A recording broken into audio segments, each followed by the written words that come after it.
ter a sua apresentação. Ok, para mim tudo bem. Se quiser esperar mais um bocadinho, tudo bem também. Acho que não é preciso, por norma o pessoal não prefere estar a ver no Facebook do que vir aqui para o Zoom. Ok, pronto, então deve ser isso. O Júlio está a ver no Facebook.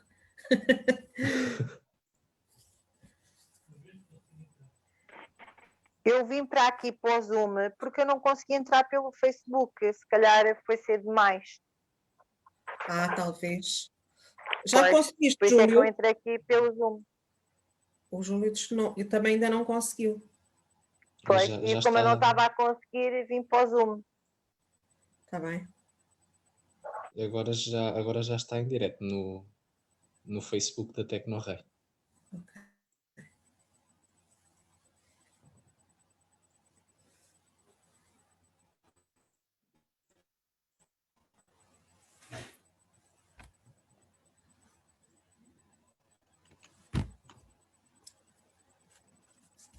Ora, muito boa noite a todos, sejam bem-vindos a mais um webinar. Esta noite falamos sobre o tema abelhas farmacêuticas com asas. E vamos, antes de começar, apresentar a nossa palestrante, a nossa convidada, Maria João Lopes. É antropóloga, nasceu e cresceu na cidade de Lisboa. Desde muito nova sentia uma forte atração pelo campo e pela parte ruralidade. Há cerca de 25 anos atrás foi atrás do seu sonho e escolheu viver em Vila de Rei, no centro de Portugal. Foi então em Vila de Rei que, com alguns dos seus vizinhos, pessoas já com alguma idade avançada, que teve o primeiro contacto com este mundo maravilhoso das abelhas.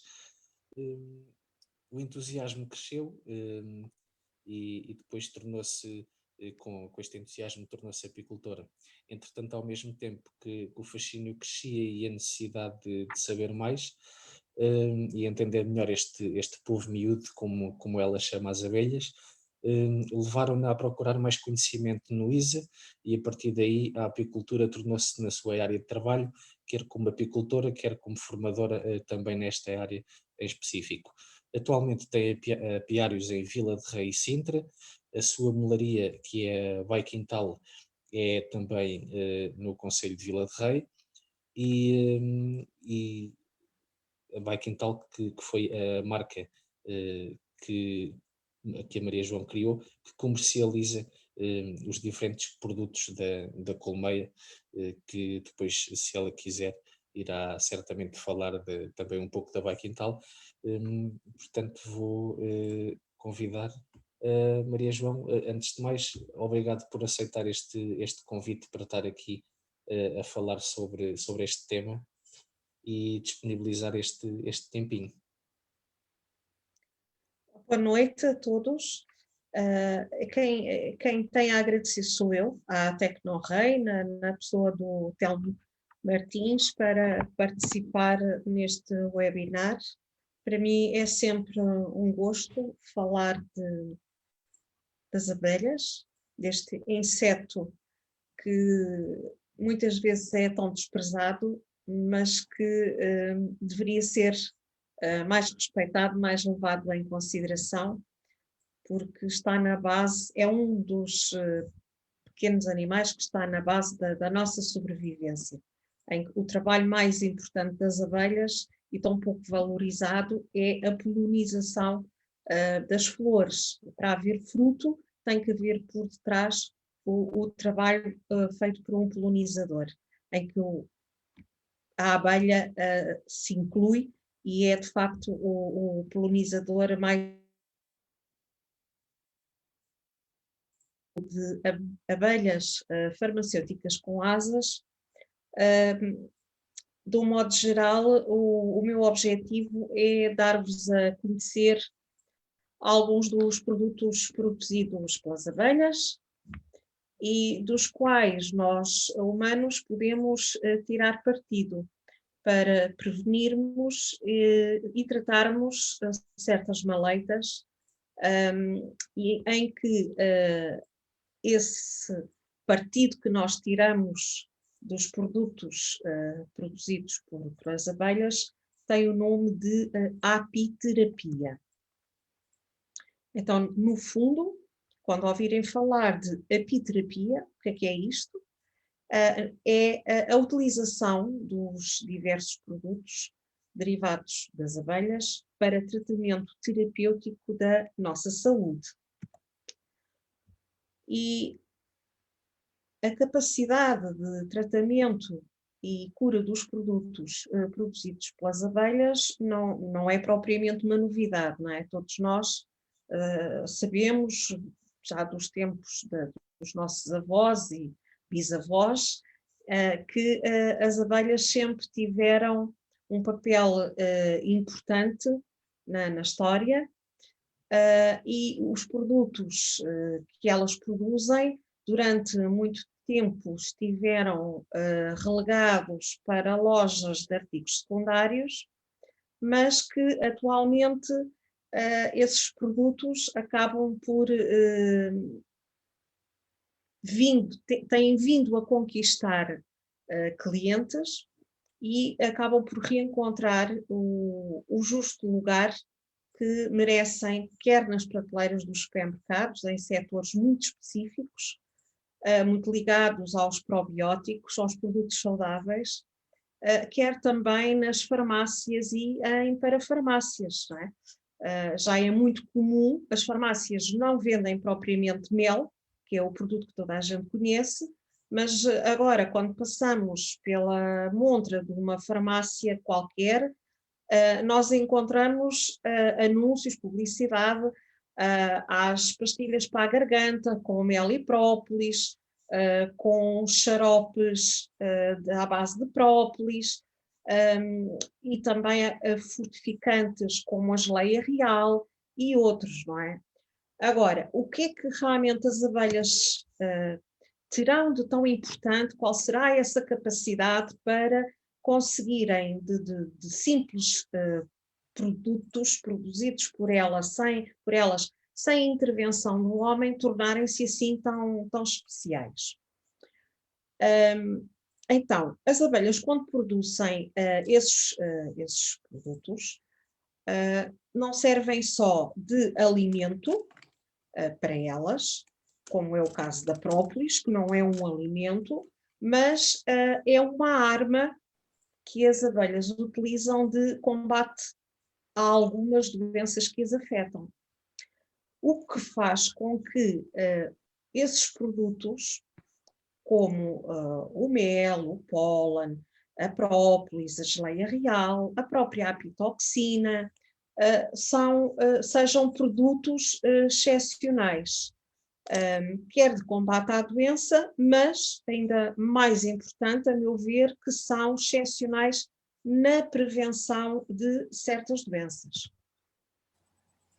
Dentro de uma colmeia, e calculo que alguns dos que estão a seguir-nos não conheçam o que é o interior da colmeia, mas a pensarmos bem, no interior aquilo é, ao mesmo tempo, em simultâneo, uma fábrica que produz uma série de produtos, é um armazém, porque os armazena, mas para esses produtos não se deteriorarem, para se conservarem em condições para serem utilizados pelas abelhas, elas têm que ter uns poderes, umas capacidades especiais, e dentro do ambiente da colmeia acaba por ser fábrica, armazém e uma câmara de conservação de todos esses produtos. Se nós imaginarmos uma maçã cortada ao meio e nos esquecermos dessa maçã no balcão da nossa cozinha, sem a colocarmos no frigorífico, o que é que acontece? Passado alguns minutos ela oxida e passado algumas horas, se calhar de um dia para o outro, a maçã está podre, não é? A maçã acaba por apodrecer. Agora, se nós imaginarmos dentro da colmeia haverem uma série de alimentos produzidos por ela, em que de verão apanham torreiras de sol e não se deterioram, não é? Em que o interior, a temperatura ideal no interior de uma colmeia ronda os 35 graus centígrados. Esses mesmos 35 graus centígrados acaba por ser a temperatura ideal para se desenvolverem muitos tipos de bactérias, bolores, fungos, leveduras. Então, para esses produtos se manterem frescos e puros, as abelhas têm que ter uma capacidade extraordinária de produzirem algumas coisas que impeçam o desenvolvimento desses micro-organismos, e são esses produtos extraordinários que têm essa capacidade extraordinária de manter e conservar de forma natural, que nós humanos perseguimos e que poderemos aproveitar para nosso benefício. Dentro de uma colmeia, em média, é possível encontrarmos à volta de 80 mil habitantes. E, de forma geral, o seu estado de saúde é excelente, porque elas são também muito frágeis. Se algum problema sanitário surge na colmeia, também rapidamente o enxame acaba por sucumbir. Mas para que elas consigam efetivamente levar a sua vidinha normal e o enxame perdurar contra uma série de contratempos, elas, torno aqui a realçar e a reforçar a ideia que os produtos da colmeia, pois claro, são os que permitem manter essa salubridade dentro da colmeia. A colmeia é uma casa. Eu pus aqui este slide porque, para quem não conhece, fica só com uma breve ideia. Aquilo que nós estamos a ver no slide são abelhas adultas, são as chamadas amas, que andam a tratar da criação. Esses pontinhos brancos que se vêem onde as setas estão a apontar são ovos que foram há pouco tempo colocados pela rainha. Ou seja, isto quer dizer que, para além de fábrica, de produção de produtos, para além de armazenamento, dentro da colmeia, aquilo é também uma maternidade, com seres vivos muito frágeis. Mas, como todos nós conhecemos, de um momento para o outro, este romantismo pode rapidamente transformar-se num quartel perante a invasão do inimigo, não é? Por isso é que nós temos muito receio de nos aproximarmos das colmeias, porque sabemos que de um momento para o outro poderemos levar uma ferroada ou outra. Então... Vou só aqui interromper para dizer que temos aqui várias pessoas a dizer boa noite. Depois temos a Heloísa Dias e o Ricardo Silveira a dizer que as abelhas são o animal mais importante do planeta Terra. Mas interrompi para isto, interrompi especialmente para lhe fazer uma pergunta relativa ao slide anterior, onde se vê aqueles ovos. Isto é uma fotografia. Uhum. A minha questão é possível, sem ser em fotografia, ou seja, a olho vivo, ver estes ovos? Sim, sim. Nós, os apicultores, convém que a gente reconheça os vários estádios de metamorfose das abelhas. Elas começam por ser ovo, passam a larva, depois passam a pupa ou ninfa e depois inseto adulto. Quando nascem, já são inseto adulto, que passaram pelas 4 fases de metamorfose. E é tudo visível a olho nu. Ok? Mais alguma questão? Posso andar? É só, obrigado. Nada.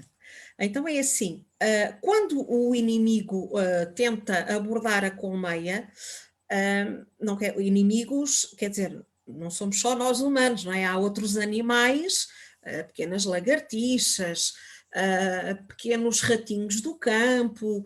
Temos aqui neste slide a fotografia de um besouro, não é? De uma cetónia, que a cetónia vê-se nesta fotografia que tem nas suas extremidades, já parece que uma substância amarelada, alaranjada, que é própolis.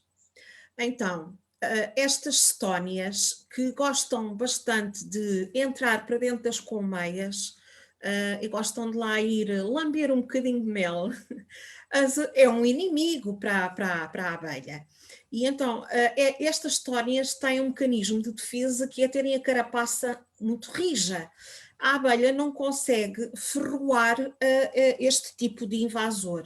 E aquilo que as abelhas fazem é colocam-se todas, tipo, formam uma bola à volta deste inimigo e acabam por aumentar grandemente a temperatura e este bicharoco, este escravelho, este besouro, acaba por morrer asfixiado.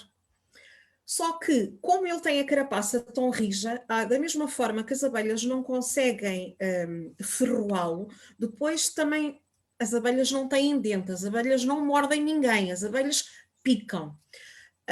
E como não têm capacidade para rasgar este inimigo, para que quando ele morre lá dentro, para que ele não apodreça, para contaminar aquele ambiente ascético, aquilo que elas vão fazer, abelhas, é propalizá-lo.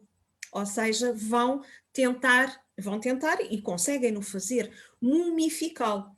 Aliás, há 3.000, 4.000 anos, as mais reconhecidas múmias egípcias foram mumificadas com mel e própolis. Okay? Porque impede a putrefação dos cadáveres.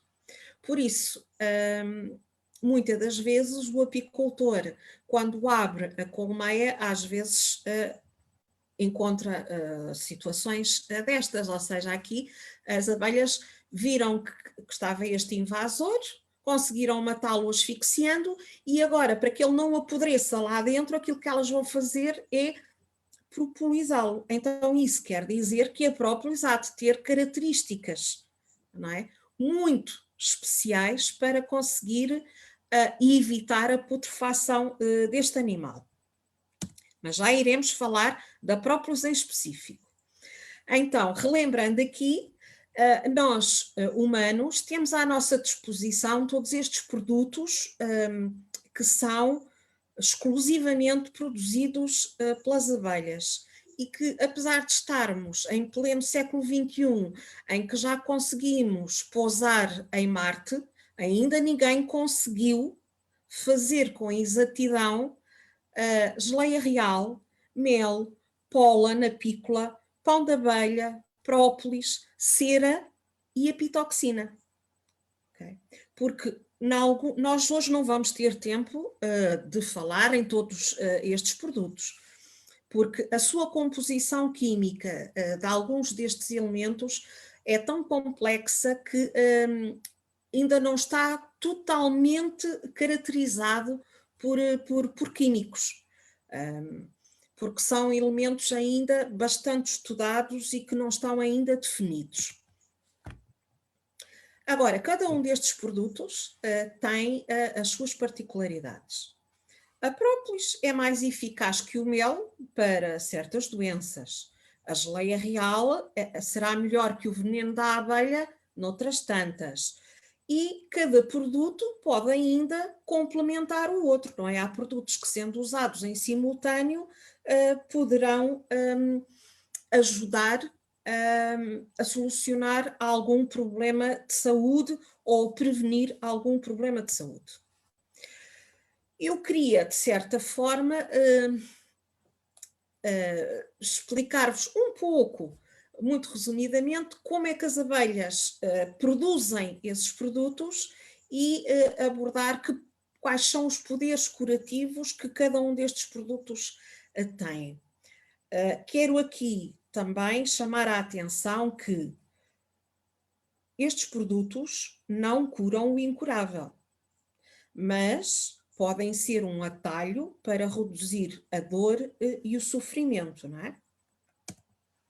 Não estou aqui a falar de milagres nem de banhas da cobra, não é? Pronto.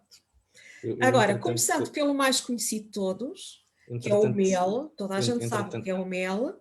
Entretanto, só interrompendo aqui a Maria João, temos aqui o Mário Guimarães que comenta que recomenda o Propolis. Sim. Depois temos aqui a Carla Branco, que é da zona de Vila Nova de Famalicão, em que diz que o avô era apicultor e que ela adora mel, mas tem um grande problema, é que é alérgica à picada da abelha. Okay. E ela faz aqui uma questão, que é se há alguma dica para a picada da abelha de fácil aplicação e que funcione. Olha, para a picada da abelha, para quem é alérgico, convém não ir muitas vezes visitar apiários, não é? Mas não é preciso a gente visitar um apiário para levar uma ferradela de uma abelha ou nos tempos correm de uma vespa, porque é mais comum as pessoas serem ferradas por vespas do que por abelhas. É assim, o melhor será a aplicação de gelo para no sítio da ferroada. Antes disso, tirar o ferrão. Antes disso, tirar o ferrão, porque enquanto o ferrão estiver na pele, a abelha, o ferrão é dotado de músculos que está sempre a bombear a apitoxina ou veneno até o saco do veneno se esvaziar. É por isso é que a abelha, quando ferra, acaba por morrer, porque não fica só sem o ferrão, ela fica sem o ferrão e fica sem parte do interior do seu abdômen, fica sem o saco do veneno e muitas das vezes vem parte dos seus intestinos também. Por isso, a primeira coisa é tirar o ferrão. Depois, se nós conseguirmos aplicar gelo logo de seguida e depois um antihistamínico na pele, tanto melhor. Se não conseguirem ter o antihistamínico ali à mão, lá está, a tintura de própolis é muito boa, é o que eu costumo utilizar. Tiro o ferrão e depois a seguir umas gotinhas de própolis no sítio ferroado e ajuda bastante a não evoluir, chamemos-lhe assim, a inflamação. Mas, lá está, para quem é alérgico as coisas não são assim tão simples, não é? E se for apicultor e que de um momento para o outro, porque há apicultores que não manifestam reação alérgica, numa determinada altura da vida podem passar a ser alérgicos e vice-versa. Então, mas se o apicultor sabe que é alérgico e que gosta tanto da arte e que teima em continuar, aí o melhor será trazer sempre consigo os tojos de primeiros socorros, a chamada PEN, que se compra nas farmácias, que no fundo o que lá está dentro é adrenalina e que é aplicado de imediato para evitar a asfixia, não é? Porque o choque anafilático, como nós sabemos, pode ser fatal. Certíssimo. Obrigado. E pode continuar. Ora, eu defino o mel como uma obra-prima da natureza. Agora, como é que as abelhas fazem o mel? De uma forma muito, muito, muito simples. O mel é a substância que resulta da recolha que as abelhas fazem ao néctar das flores. Agora, a abelha vai à flor, recolhe o néctar, automaticamente, quando está a fazer a recolha, a abelha já está a adicionar algumas secreções produzidas pelas suas glândulas e que, para o transportar da flor até para dentro da colmeia, a abelha tem o chamado estômago de mel ou papo de mel, que é a forma que as abelhas têm de transportar o néctar lá para dentro da colmeia. Ao longo do transporte, esse mel vai amadurecendo, vai evaporando parte da água, porque o néctar, na sua composição, tem em média 80% de teor de umidade. E que para ser consumido por nós ou para ser armazenado pelas abelhas, esse teor de umidade tem que baixar até 19, 20%. Por isso, o mel, até chegar a ser mel, sofre uma série de transformações químicas dentro já do favo. Nesta fotografia, aquilo que nós vemos é abelhas que estão a depositar esse néctar dentro do favo. Ainda não é mel. E para que é que as abelhas precisam do mel? Para que é que elas fabricam o mel? Com certeza não é pensar em nós, não é? É porque é o alimento das abelhas adultas. E é para isso que elas produzem o mel. Aqui neste slide vê-se uma abelha pousada numa flor e a descrição diz que, em primeiro lugar, elas fazem a recolha do néctar, em segundo lugar, vão enriquecer esse néctar com as diversas secreções que são produzidas por elas nas suas glândulas que estão nas mandíbulas e também pelas glândulas hipofaríngeas, e depois esse mesmo néctar já recolhido é enriquecido através da flora bacteriana, característica do papo de mel onde esse néctar está a ser transportado, e depois, em quarto lugar, é que esse néctar é depositado nos favos, ou seja, desde que é recolhido da flor até chegar ao favo já levou uma série de transformações. Essa substância que é depositada no favo e que ainda não é propriamente mel, vai sofrendo alterações químicas. O teor da água vai diminuindo, vai ficando menos fluido e passa a ter a tal viscosidade característica do mel, e as abelhas, quando se apercebem que o teor de umidade dessa substância que depositaram no favo já tem os tais 19, 20%, elas o que é que fazem? Elas colocam uma tampinha de cera muito pura, é chamada a cera virgem, para ficar o mel, aí efetivamente já há mel armazenado. Estão a ver neste slide a diferença do o topo já tem mel que está com a tal tampinha. A parte de baixo ainda não é verdadeiramente mel, porque ainda não está amadurecido, ok? Agora, e vocês não me colocam a pergunta, e como é que elas sabem o teor de umidade do mel? É através das suas antenas. Elas com as antenas conseguem determinar o teor de umidade, o teor de umidade do mel, tá? Só para vocês terem uma breve ideia, para obtermos 1 kg de mel maduro, 1 kg de mel daqueles que vocês veem à venda nos frascos, são necessários 3 a 4 kg de néctar. Vejam a quantidade de água que é preciso evaporar. Mas não é só recolher néctar e pôr a evaporar, é porque as abelhas ao mesmo tempo, nessa transformação, foram adicionando enzimas produzidos por elas. Agora, o mel é também uma das questões que me colocam muita vez, o mel cristalizado é porque é mel que não é puro, é porque é açúcar que dão às abelhas, e eu quero aqui também desmistificar um pouco essa ideia, porque o mel pode encontrar-se ou fluido ou cristalizado, mais ou menos viscoso. A textura pode variar muito dependendo da flor de onde foi retirado esse néctar. Ou seja, mel cristalizado não perde propriedades por estar cristalizado. Agora, há meis, efetivamente, de diferentes cores, diferentes sabores e aromas. E porquê? Porque são provenientes de florações diferentes. O néctar das flores, todo ele é translúcido.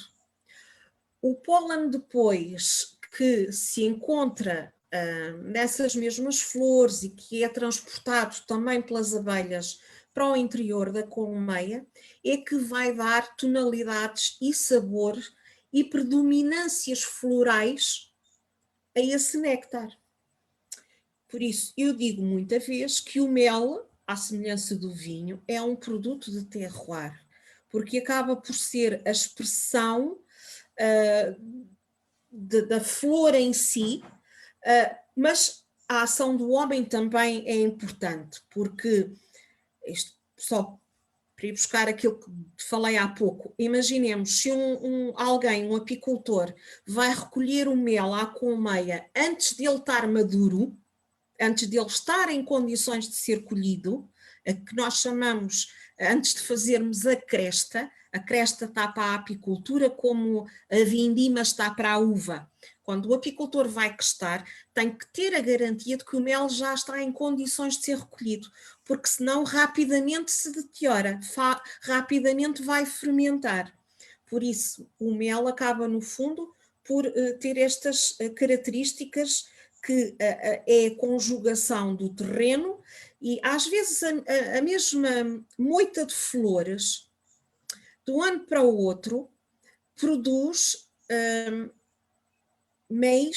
ou mel com características de base muito semelhantes, mas pode ser mais ou menos escuro, mais ou menos intenso. E porquê? Porque de um ano para o outro, essa mesma moita de flores apanhou mais ou menos chuva, ou pode ter apanhado chuva mais ou menos ácida, tudo isso faz alterações no terreno e no néctar da flor. Resultado, a própria abelha, quando depois vai recolher esse néctar e pólen, acaba por trazer diferenças ao resultado final. Estão-me a fazer entender? Sim, sim. Se tiverem questões, estão à vontade. Agora já sabem, de modo muito geral, o que é o mel e como é que as abelhas produzem o mel, todos nós conhecemos que o mel é realmente um superalimento e que é uma fonte natural de substâncias que têm atividade pré-biótica, probiótica, antioxidante, anti-inflamatório, antibiótico e antifúngico. Então, de uma forma muito abrangente, pode-se dizer que o mel tem benefícios ao nível do aparelho cardiovascular, do aparelho respiratório, do aparelho urinário, do aparelho digestivo, e não estão aqui todas, não é? As benesses que o mel traz ao organismo humano. Mas depois, consoante o tipo de floração, há meios que são mais ou menos importantes para tratar certas e determinadas doenças.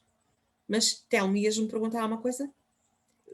Ia perguntar, mas acho que não vale a pena porque já está aqui no slide. Ias perguntar as características.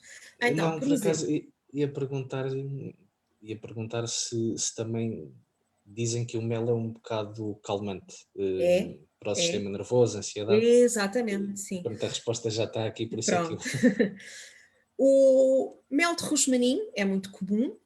É assim, é bom mel de rosmaninho, talvez devido ao seu alto teor de frutose, acaba por ser mais indicado para...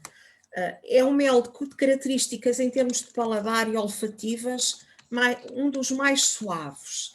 E por isso ele é muitas vezes utilizado e recomendado como sendo um mel com calmante e estimulante diurético. Isto é, imaginemos que à noite nós queremos beber um chazinho de camomila, um chazinho de tília, para dormirmos melhor. Se calhar, entre os diversos meios que a gente pode escolher, em vez de irmos colocar açúcar, escolhemos colocar uma colher de mel. Então, se é para ser à noite e que se nós temos um problema de insónias, então não vamos utilizar um mel de urso, por exemplo. Utilizamos um mel de rosmaninho, que adoça, mas é mais suave e que tem características que realmente provam que ajudam a descansar melhor. Não é? É um mel chamado calmante. O mel de eucalipto, por sua vez, temos aqui uma questão. Uma questão barra afirmação da Carla Branco, que diz que prefere o mel de mais claro, da zona de Coimbra, e que não aprecia aquele mel mais escuro e mais intenso da zona do Gerês. Aqui, de certa forma, a cor tem também a ver com a floração de onde é apanhado, correto? Tem a ver. Eu sei que à partida no Algarve não vou conseguir retirar mel de castanheiro, não é? Pronto. Não é? Mas também sei que no Minho muito dificilmente vou tirar mel de laranjeira.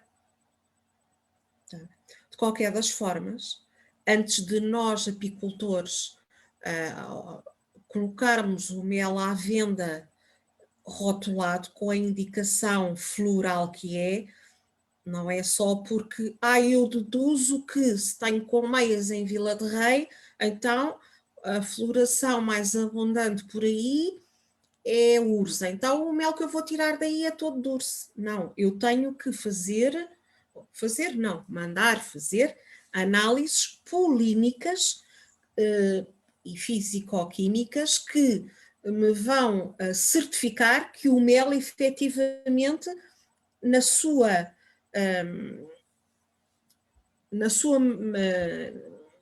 como é que eu hei dizer? Que maioritariamente tem pólenes de urze, se eu o quero rotular como urze. Ou neste caso aqui se é de eucalipto, eu tenho que garantir perante o consumidor que não estou a enganá-lo, que lá está dentro não é outra coisa qualquer.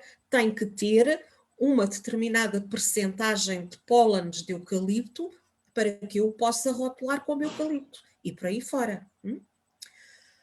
As indicações do mel de eucalipto são mais direcionadas para as infecções das vias respiratórias, pneumonias, asmas, bronquites, constipações, gripes, e porque ele acaba por ser o mel, depois de analisado quimicamente, o mais ascético dos meis. É também um bom tónico do sistema imunitário. O mel de urso é um dos mais característicos de Vila de Rei, não é? Acaba por ser um mel que ou ama-se ou detesta-se.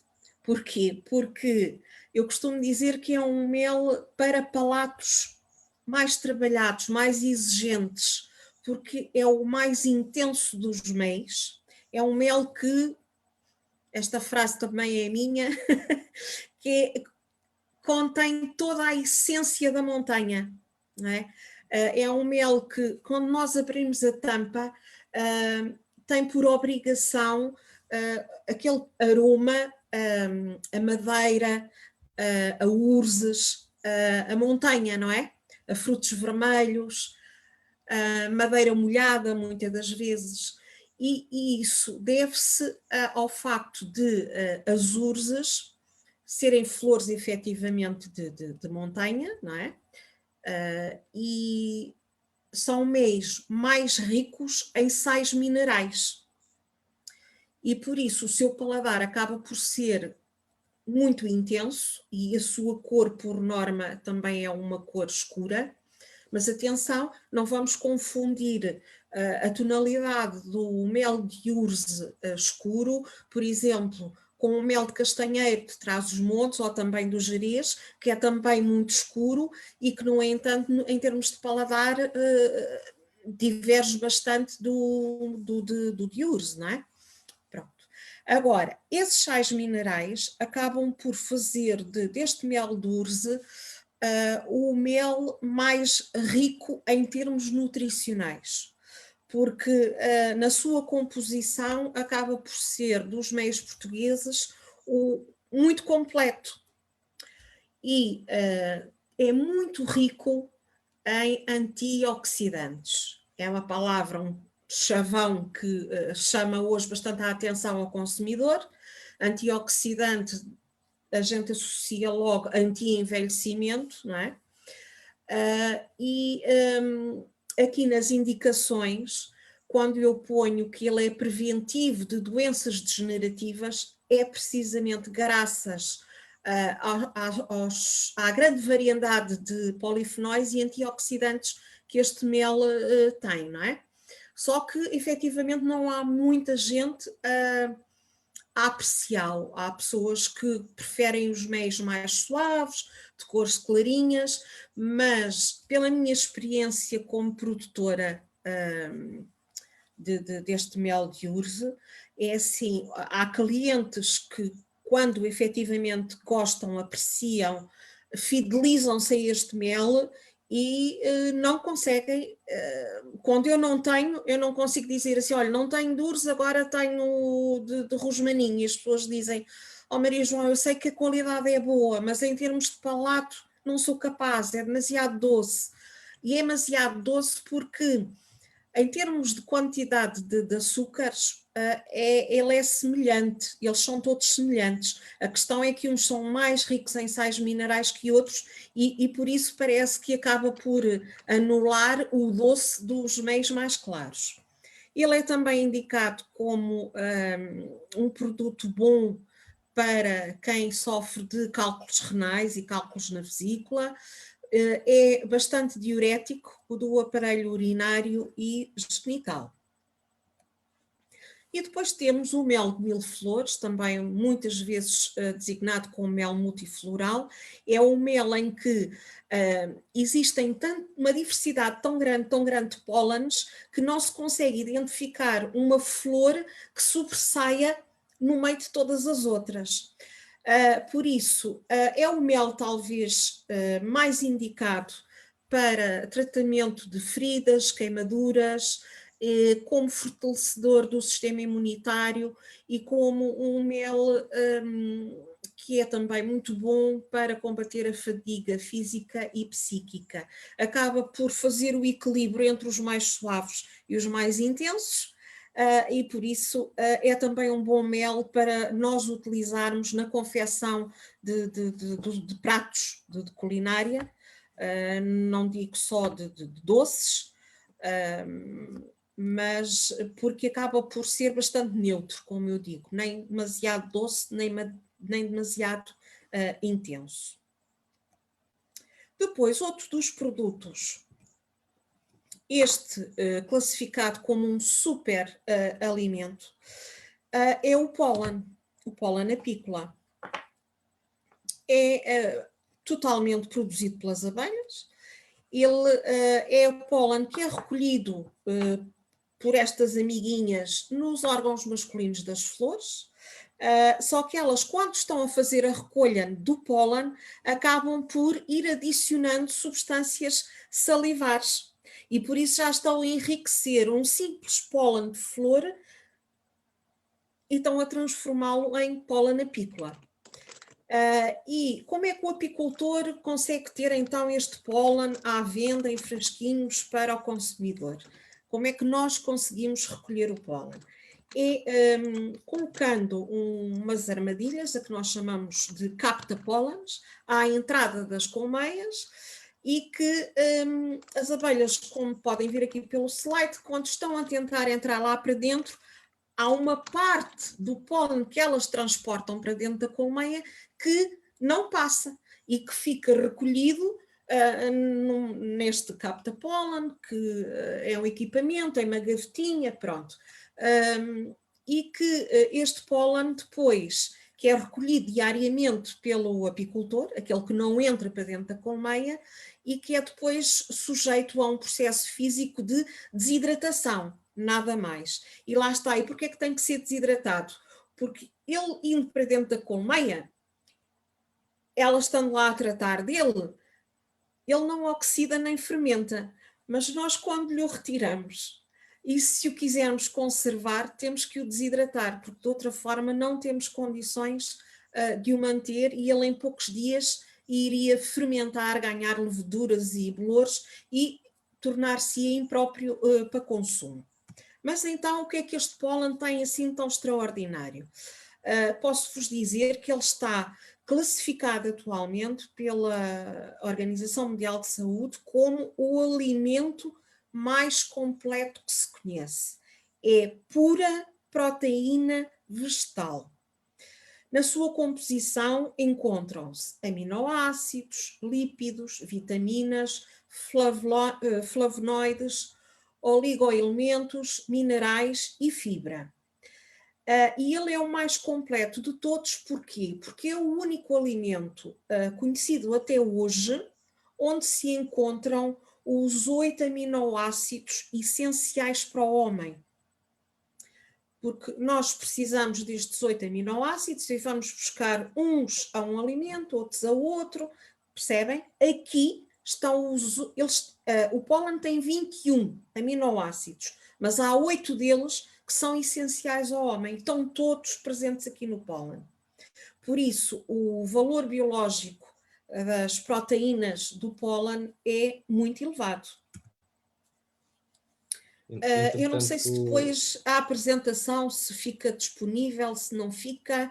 Este quadro vocês podem ver aqui o pólen, o efeito de uma forma geral, o efeito do pólen, da ingestão de pólen e os benefícios ao organismo. Ele é antibacteriano e antifúngico, por isso protege contra infecções do trato digestivo, respiratório, aparelho urogenital e em feridas e micoses acelera a sua cicatrização. É antioxidante, por isso traz uma série de benefícios ao sistema cardiovascular e sistema imunitário. É anti-inflamatório, por isso protege nas dores reumáticas e artríticas e nas doenças metabólicas, como por exemplo a diabetes.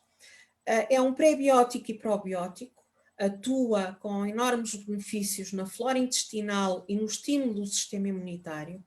É um anti-aterogénico, por isso é um protetor cardiovascular. É anti-anemia, por isso ele traz benefícios na melhoria da oxigenação do sangue e aumento da vitalidade. Anti-osteoporose, ou seja, ajuda na resistência às fraturas na população sénior. É anti-envelhecimento, por isso ele aporta um incremento de energia vital ao nosso organismo e é um hepatoprotetor, melhoria dos processos digestivos e melhoria global do organismo. Atualmente, e principalmente para quem é vegetariano, são os maiores consumidores do pólen apícola e qualquer nutricionista recomenda, principalmente, lá está, a quem opta por uma dieta vegetariana, recomenda as pessoas a alimentarem-se com pólen. Como é que ele pode ser consumido? Poderão vocês perguntar.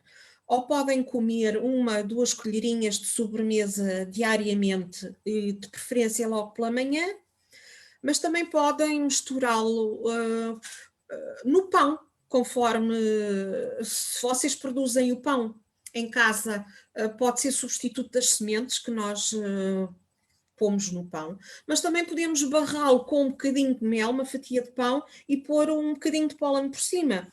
Podemos numa salada de fruta, colocar uma colher de pólen, num iogurte natural pomos, por exemplo, adoçamos com uma colherinha de mel, 2 ou 3 frutos vermelhos e pomos umas sementes ou não e podemos pôr também uma colher de pólen, ok? E estamos a ingerir um preventivo extraordinário para o nosso organismo.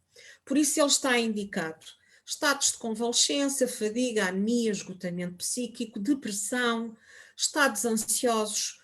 É um ótimo regulador da prisão de ventre, ajuda bastante a quem tem mau funcionamento fígado e vesícula, e também é importante isto, é um dessensibilizador da alergia aos pólenes. Há pessoas que sofrem imenso com os pólenes agora na entrada da primavera. Há alguns alergologistas que recomendam, não sou eu que estou a recomendar porque eu não sou médica, não é?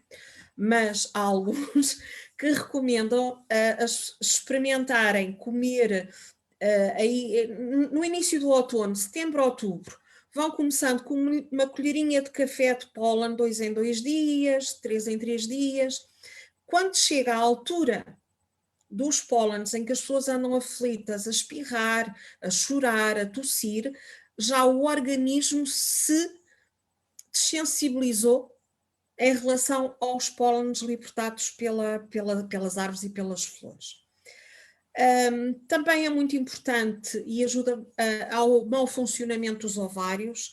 É muito bom para quem tem problemas de hipertrofia da próstata, ou seja, quem também tem problemas de infertilidade. E é um regulador do colesterol, por isso, regulador de gorduras sanguíneas. É ótimo para a arteriosclerose e atenção, quem toma medicação para baixar a tensão arterial, o pólen efetivamente baixa a tensão arterial de forma natural. Por isso, quem já toma medicamentos para baixar a tensão, eu recomendo algum cuidado na ingestão do pólen, porque pode ter assim uma quebra rápida da tensão, ok? Entretanto, Depois, vou só interromper para dizer que sim, temos aqui três, questões, não, só observações. três observações, eu ia dizer de ouvintes, mas neste caso não é ouvintes, é espectadores que estão a assistir, em que dizem que adoram o mel especialmente à colherada. Uhum. E depois temos aqui a Carla Branco que diz que acha graça a uma particularidade que o mel e o azeite têm, que é para além de se conseguir perceber a sua pureza, o facto de com o frio coalharem. Uhum. A cristalização, sim. Isso tem a ver com a quantidade de enzimas que o próprio mel tem. E muitas das vezes o mel, há méis que cristalizam logo a seguir a serem recolhidos das colmeias, como por exemplo o mel do girassol, é daqueles méis que estamos a retirar, a fazer a cresta, a retirar da colmeia hoje e se for preciso para a semana já está cristalizado. O mel de laranjeira também cristaliza muito rapidamente.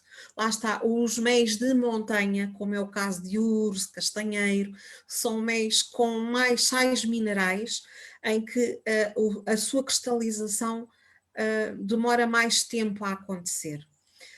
Muitas das vezes o consumidor associa a tal ideia de que a cristalização resulta do facto dos apicultores darem açúcar às abelhas e que aquilo não é mel, é açúcar. Bom, não é por aí, não vão por aí.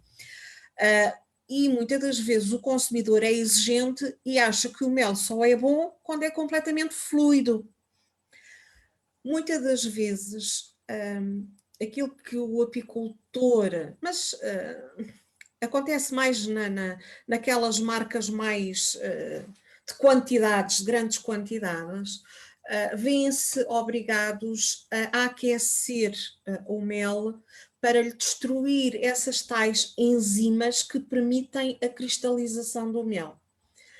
Eu não estou a dizer que com o aquecimento que destroem as propriedades do mel, não estou aqui a fazer esse tipo de acusação. Estou a dizer que aquilo que é destruído é a capacidade dos açúcares se transformarem em cristais. Por isso, mel que cristaliza, à partida, a garantia que nós temos é que ele não foi sujeito a aquecimento.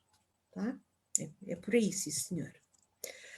Agora, esta própolis, que também já aí alguém falou hoje e que disse que era fã, e permitem-me como formadora tenho isto por defeito, não levem a mal, mas ouço até na televisão muitas das vezes dizerem própolis, mas não é própolis, em português diz-se própolis e escreve-se própolis, a resina, a substância própolis. É assim que se escreve, com o acento tónico no primeiro O, por isso vamos a partir de agora todos falar em própolis. O que é esta própolis? É uma substância que é à semelhança do mel e do pólen da geleia real, é produzida pelas abelhas. Agora, onde é que elas vão buscar essa substância para a transformar em própolis? É às resinas dos troncos e das folhas de certas árvores. Por exemplo, aí na zona de Vila de Rei, ok, temos pinheiros, ainda temos alguns, temos eucaliptos, ainda vamos tendo alguns, mas temos muitas estevas, todos nós conhecemos bem as estevas. As estevas é o tipo de floração que até a própria folha é peganhenta, deita aquela resina, não é? O que é ótimo para as abelhas aí, aqui da região de Vila de Rei, transformarem essas resinas em própolis. Porque essas resinas que são produzidas por árvores e por arbustos, as árvores segregam essas resinas quando? Essencialmente quando sofrem assim um corte, não é? E então é a forma que as árvores têm de segregarem essas resinas, não é? O que acontece com o pinheiro, ficam a sangrar essa resina, que no fundo tem propriedades antimicrobianas que vão permitir à árvore não apodrecer. E isto está tudo muito bem feito.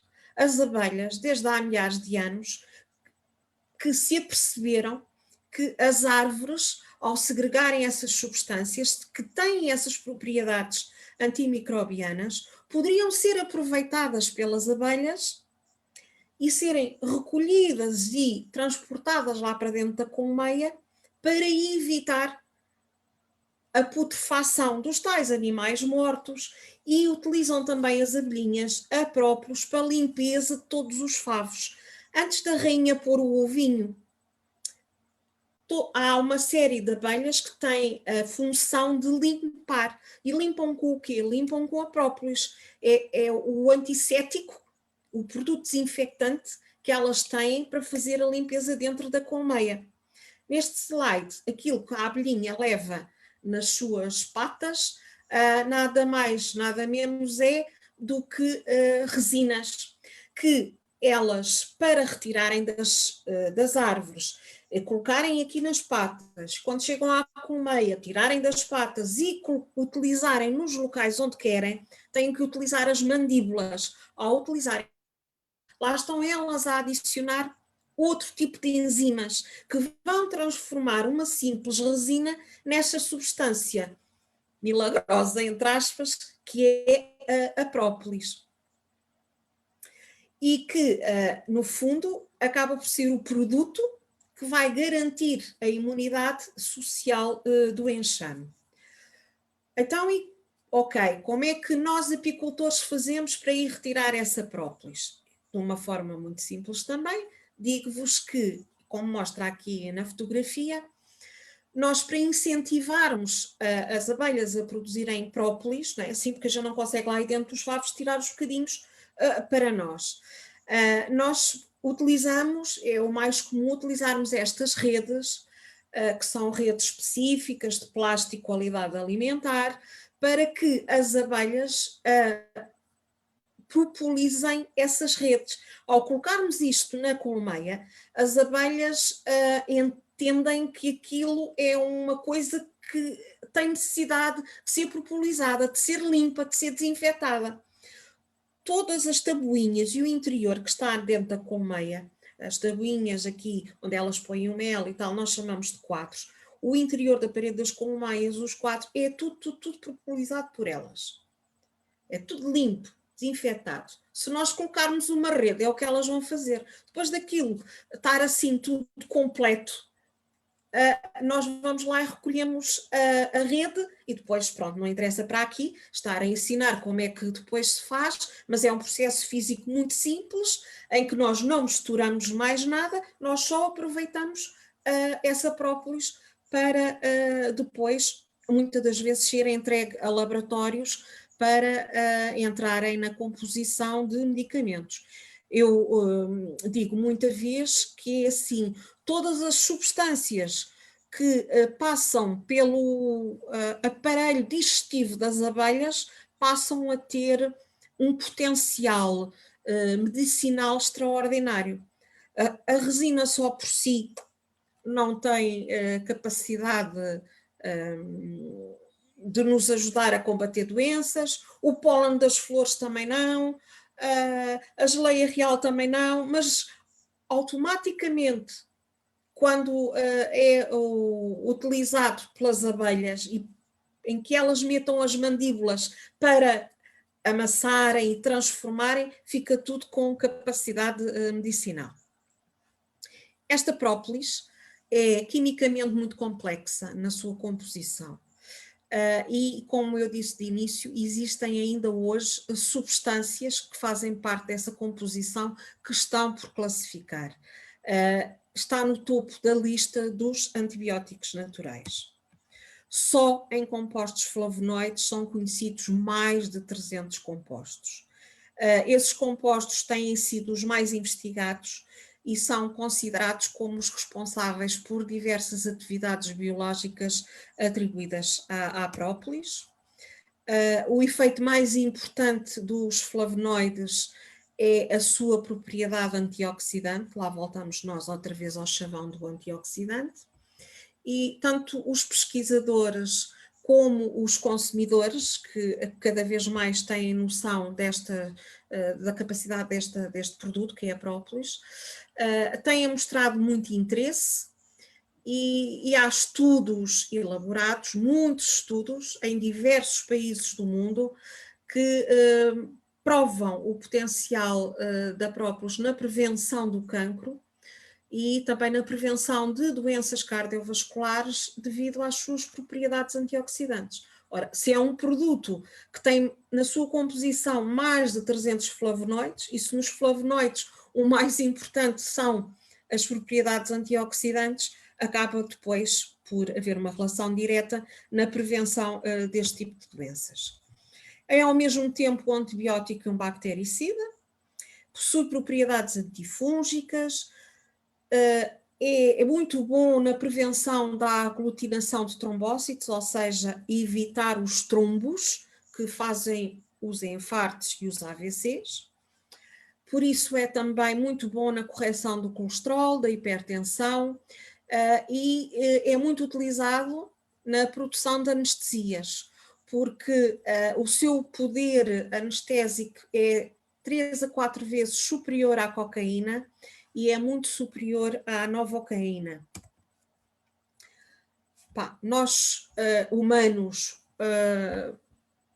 utilizamos com mais frequência a própolis para tratar as gripes, os estados febris, quando nos dói a gargantinha, amigdalites, e também tem propriedades anti-inflamatórias e cicatrizantes. Lá está a ferroadela da abelha, um golpecito, em vez de utilizarmos a betadine ou outra coisa do género, quem tem tintura de própolis utiliza e sabe automaticamente que está a desinfetar e a utilizar antifúngico, antibactericida e um produto com grande capacidade cicatrizante, regenerador da pele. Por isso, a própolis tem influência nos processos imunológicos e na formação dos anticorpos, aumentando a resistência contra as infecções em geral. Alguma questão sobre a própolis? Alguma observação? Pelo menos para já não. Não? Ok. Há gente há pessoas que utilizam, houve um que disse que sim, conhecem. Pronto. Queria falar-vos aqui de uma coisa nova, dos produtos da colmeia, que em Portugal já se começa agora a falar e a ver, que é como um benefício para a saúde, que é o ar da colmeia. Então, o que é esta forma terapêutica do ar da colmeia? É uma prática que utiliza o odor que exala de uma colmeia no tratamento de vários tipos de doenças. O odor que sai do interior da colmeia é uma mistura de cera, de mel e também de própolis. E essa brisa de odores acompanha o trabalho das abelhas no interior da colmeia. Aqui neste slide, aquilo que nós verificamos é um bungalow, criado especificamente para o efeito, em que o paciente senta-se numa destas cadeiras, à frente da cadeira está uma colmeia que está fechada, como é lógico, para o interior onde o paciente está, mas que está aberta para o exterior, ou seja, as abelhas andam na sua vidinha e depois conseguimos ver aí pelo tampo da colmeia que está um aerossol. Então, o paciente vai se sentar na cadeira, pode ficar a ler, pode ficar a ouvir música, pode fazer o que entender e tem o aerossol colocado na face e está a respirar o ar da colmeia. No mundo, são muitos países que fazem uso desta modalidade de medicina.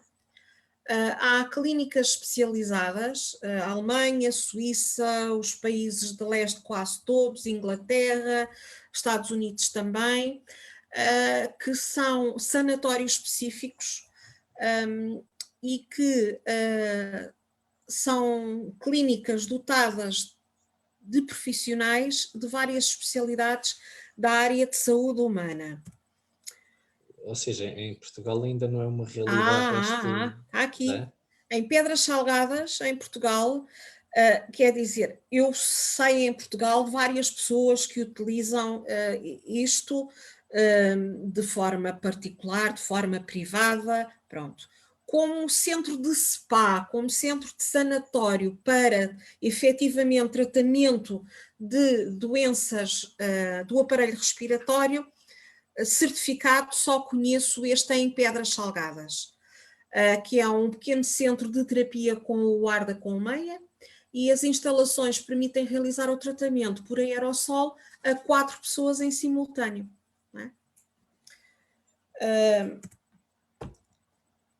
As indicações para este tipo de tratamento são as bronquites, sinusite, asma, alergias, doenças pulmonares crónicas, infecções do trato respiratório diverso, dores de cabeça recorrentes, enxaquecas e também ansiedade e depressão. Depois, por hoje, queria falar-vos da apitoxina, porque realmente nós temos pavor em sermos ferrados por abelhas, mas nem tudo é mau no veneno da abelha, não é? Posso-vos dizer que de todos os produtos derivados das abelhas, a apitoxina é o mais valorizado em termos comerciais e que 1 quilo de apitoxina está no mercado em matéria-prima bruta a ser comercializado entre os 5.000 e os 6.000 euros quilo. Okay? Só é utilizada efetivamente por laboratórios farmacêuticos. Acaba por ser o produto da colmeia o mais estudado pela ciência bioquímica moderna. E a sua larguíssima aplicação terapêutica tem fascinado até os mais céticos da medicina convencional. O veneno, de uma forma muito geral, é constituído por enzimas, proteínas, aminas, açúcares, gorduras e alguns minerais. Mas atenção, o veneno é bom, mas pode ser fatal. Hein? Nem toda a gente se pode submeter a tratamentos com a apitoxina, hein? Porque qualquer tratamento com o veneno da abelha exige um teste prévio e deve ser sempre controlado por um médico especializado no assunto. A apitoxina, de uma forma geral, tem ação favorável em doenças ligadas com o reumatismo, poliartrite infecciosa, espondiloartrite deformante, perturbações do sistema nervoso periférico, úlceras tróficas, arteriosclerose, tromboflebites, trombose cerebral, edemas, úlceras tópicas e tróficas, asma, arritmias, varicoses, hipertensão. Normalmente é apresentada em duas formas: extrato líquido ou em extrato seco.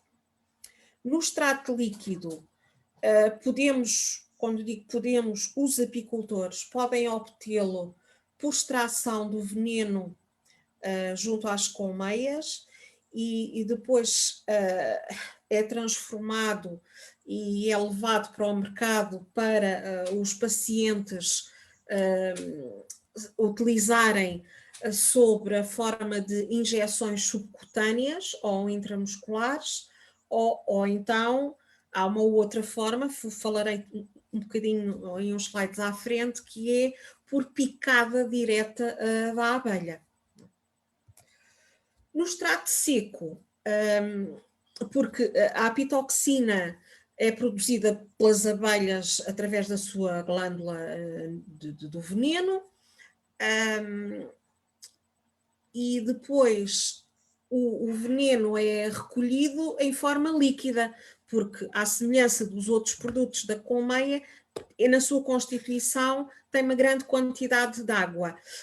Em essa água evaporando, ficamos com a apitoxina em si, de base, que é este pó de coloração branco ou marfim e que tem um aroma, um odor bastante característico, que só muitas das vezes o odor põe-nos a chorar de a tal toxina, não é? que está na sua composição. É a partir do extrato seco que se produzem as pomadas, cremes de beleza, que são previamente dissolvidos em água ou em propileno-glicol. Atenção, a apitoxina não deve ser ingerida. E porquê? Porque, além de ter um sabor horrível, não valia a pena o sacrifício, porque os sucos gástricos do nosso estômago vão desativar a apitoxina e por isso não estaria a fazer efeito nenhum ao nosso organismo. Mais uma vez, atenção, existem contraindicações, só deve ser administrada sob qualquer forma por recomendações do seu médico e deve ser feita com precaução, especialmente crianças e idosos, e só em caso de não haver qualquer alergia ao produto. Há algumas contraindicações que se conhecem. No caso de pessoas que sofram de tuberculose, algumas lesões cardíacas, na diabetes, doenças venéreas, stress emotivo, insuficiência cardiorrenal, astenia provocada por insónia. Okay? Por isso, cuidado. Têm sido também realizadas algumas pesquisas e tratamentos para a aplicação da tal picada de forma direta na abelha. Essas picadas não são dadas à toa, ao acaso, são ferroadelas que a abelha dá nos pontos da acupuntura, que vão potencializando ou modificando o seu efeito, e a esta prática dá-se o nome de apicultura. Okay? É feito não com as agulhas tradicionais da apicultura, mas com as ferroadelas da abelha. Isto é mesmo só para corajosos ou para desesperados. Pronto. Para praticar a apicultura é fundamental saber e compreender as bases da acupuntura, não é? E ter estudos ou conhecimentos da anatomia humana. Também não é qualquer um que se lembra agora de anda cá, que eu já sei que tens aí umas artroses na mão ou no joelho, vou-te pôr aí meia dúzia de abelhas a ferrar e vais ver que ficas melhor. Ao contrário do que acontece com os medicamentos, o veneno da abelha tem anticorpos que fazem com que nem o nosso corpo, nem animal nenhum se habitue a ele. É a vantagem que faz com que o paciente, ao ser picado, tenha sempre a mesma reação ao veneno, não cria habituação. É como se estivesse a ser tratado pela primeira vez, cada vez que se submete ao tratamento. É uma curiosidade que deixo convosco. Em 2005 foi fundada a organização que tem o nome de Bees for Life, que traduzido quer dizer Apiterapeutas Sem Fronteiras. É uma organização sem fins lucrativos que pretende ajudar pessoas ou entidades carenciadas em qualquer parte do mundo. É uma espécie de médicos sem fronteiras que utiliza, em vez de medicamentos, simples abelhas, em que utilizam os produtos que eu estive a falar hoje e outros que não irei abordar, porque senão ficávamos aqui até amanhã, para ajudar pacientes. E por hoje acho que já me alonguei um pouco no tempo, peço desculpa e pronto, estou à disposição se me quiserem colocar alguma questão. Para já aqui não temos nenhuma questão pelo Facebook. Mas quem quiser conhecer mais a vossa empresa, a Vai Quintal, pode ir ao YouTube ou ao Facebook do Olhares TV, que está lá uma entrevista que eu vos fiz. Também pode ir ao Facebook ou ao YouTube da Cultura de um Povo, onde está ali um bocado de um processo que vocês fazem da extração do mel, se não me engano é esse o nome. Sim. E a minha pergunta, e diria se calhar a última, é: quem quiser comprar mel, própolis ou outros produtos vossos, onde é que pode fazê-lo? Nós temos loja online, podem comprar diretamente na loja, procurando por www.melbyquintal.pt. Temos também a página do Facebook, que é muito ativa, e também a do Instagram, onde está, para além do endereço do site, também podem mandar mensagem privada, estão lá o contacto do telemóvel, do e-mail, por isso é uma questão, conforme der mais jeito, o contacto. E pronto, não precisa de ser propriamente para comprar, até para esclarecimento de alguma dúvida, de alguma questão, estou ao dispor. Ok? Entretanto, aqui no Facebook temos aqui algumas pessoas a agradecer a partilha desta informação. Eu agradeço também não só a partilha que a Maria João fez connosco, mas também este tempo que disponibilizou para estar aqui neste webinar. Obrigada. E Ok. agradecer-lhe mais uma vez e desejar-lhe uma boa continuação de sucesso com esta empresa da Vai Quintal. Obrigado. E para a Tecnorrei também. Obrigado, Telma. E boa noite a todos que nos estiveram a ouvir durante todo este tempo. Obrigado. Boa noite. Obrigado.